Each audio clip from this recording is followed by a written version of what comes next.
सुगाजी पामे परी सुगन्हारी सुगाजी पामे परी सुगन्हारी गुरु भगवानला गोदीमा राखियो सुगाजी पामे परी सुगन्हारी कोने खोनाळे ताला पोखरी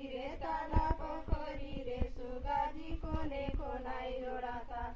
सुगाजी कोने खोनाई जोडाता कोने खोनाळे ताला पोखरी रे सुगाजी कोने खोनाई जोडाता सुगाजी कोने खोनाई जोडाता राजा खोनाळे ताला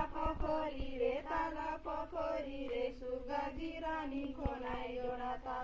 सुगाजी रानी खोनाई जोडाता राजा खोनाळे ताला पोखरी रे सुगाजी रानी खोनाई जोडाता सुगाजी रानी खोनाई जोडाता काय पोताळे ताला पोखरी रे सुगाजी कावे पोताई जोडाता सुगाजी कावे पोताई जोडाता कावे पोताळे ताला पोखरी रे सुगाजी कामे पोताई जोडाता सुगाजी कामे पोताई जोडाता छुरी पोताळे ताला पोखरी रे सुगाजी चुना पोताई जोडाता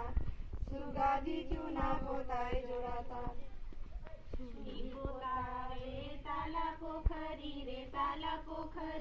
सुगाजी चुना पोताई जोडाता सुगाजी चुना पोताई जोडाता नदी